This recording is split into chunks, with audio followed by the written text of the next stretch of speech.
Alright. Hey, I'm Bruce Cook, and in this video we're going to be doing some fun shooting with a Dye Dam. So for those of you who watch my paintball content, I apologize, I haven't had any new paintball guns to feature on my channel in a good little bit. So I've been dealing with health problems, and on top of that I usually depend on either customers giving me cool markers to fix. So I take them home, fix them, and I do shooting videos. Or when my co-workers end up getting like some of the newest markers on the market, and then they let me take them home. So I haven't had any of that going on for me. So I was able to finally get back to work starting this past weekend. And I asked my boss at the paintball company I work at if he had anything cool I could take home. And he said he did have one marker that just needed a little bit of work, just some cleaning, to make sure it worked and everything still, because he hadn't fired it in a long time. So, and that was the Dye Dam. So I just got it apart. The bolt, obviously, you can tell it hadn't been shot in a long time because the grease was old and tacky that was on it. So I just cleaned that up, maintenance that along with the regulator, and the breech was full of broken paint. Now, I will say that this is going to be my third video attempt on this thing, because originally when he gave it to me, this thing was set up to work with that box loader, and I had nothing but issues with that thing. For starters, the rechargeable battery that went to that box loader would not charge. I had it on charge for several hours, and the charger that came with it kept indicating that it wasn't fully charged, and then I ended up discovering that it was pretty much dead. It wouldn't hold a charge. So I also ended up realizing that it worked through RF, radio frequency, communicating with the board and the marker. And I mean, there's the only way around it I found was to I did some research and found that you could actually use the what do you call it, the gearbox and electronics from a either an original rotor or an LTR. And I happen to own an LTR. The only difference was you'd have to put the tension spring from the box loader's gearbox and put it into whichever gearbox you're replacing it with, because it needs extra torque, and the spring that comes in the gearbox or the box mags gearbox is has a little more girth to it. It's a little stronger. So I did that, and I attempted 2 videos, and it was nothing but a disaster. It worked before I started the videos, and then all of a sudden it was blending paint, and I found myself having to go inside a couple of times, and had to clean the breech out and everything all over again. So I just went ahead and took the conversion kit and installed it in here to allow for a regular loading system. So that's what I did, and make sure. So this thing should have no problem now. So I'm going to be running a remote hose. You probably noticed I got the little adapter.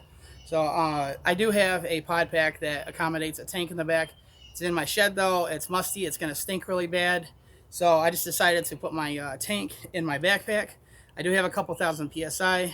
Originally, when I was going to start, when I was making the videos earlier, I was starting with 500 rounds. And now, because of all the failures, I'm down to like maybe 350 or close to 400. I think I wasted about 100 paintballs screwing around in those videos when this was failing. So we got somewhere between 300 and 400 paintballs.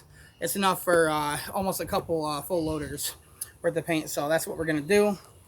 So I'm going to connect the remote hose to this gun. I'm going to get the Dye Airport ASA on. I'm going to air this up, and then I'll put the backpack on.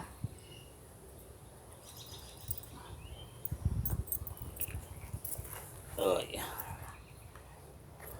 And I did, after I got this back together, I did chronograph it. It is shooting somewhere around like 260 to 275. I do have the chronograph on me. Uh-oh. I just accidentally shut the airport off. So, well, I guess we'll get started by loading this thing. So, I do got the eyes working again on this. I just had to clean them up. And we're going to do some semi-auto fire, 3-round burst fire, and of course full auto. So let's turn this on. Okay. Alright.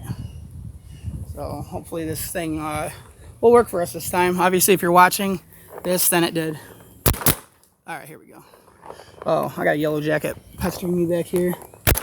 270, 267, 252, 276. Alright, so we'll start out with some semi-auto fire, and then we'll switch it to the rapid fire modes. So here you go. Here's the Die Dam.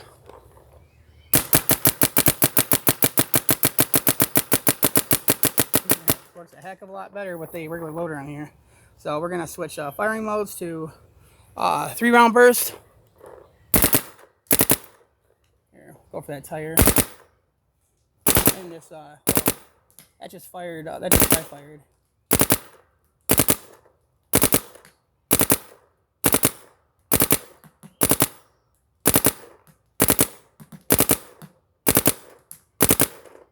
Pretty accurate. All right, and then we will go to full auto fire. All right, here we go. I don't know if you want to see close up fire, but here we go.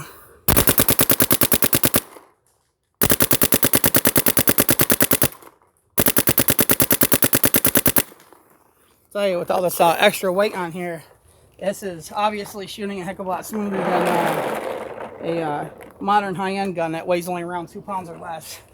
But that's because you got the die system, die bolt in here with a probably like a 5-pound gun. Here you go.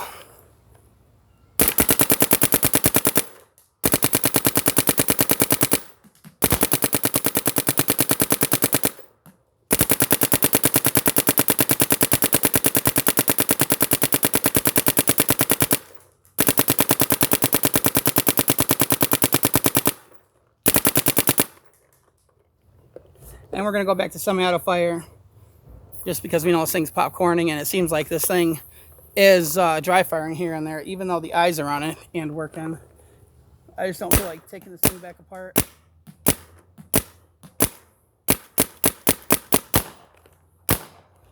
See, now it's dry firing again, even though I got the eyes on. The eyes are clean, so this thing gets moody. I don't know why it's doing it. Maybe the battery I put in it's low.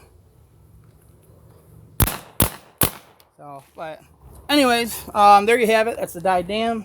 As soon as I get a chance to get some new guns to take home, I'll do that, and then I'll make some videos. So, trying my best. But anyways, I hope you enjoyed that, and I will see you in the next video.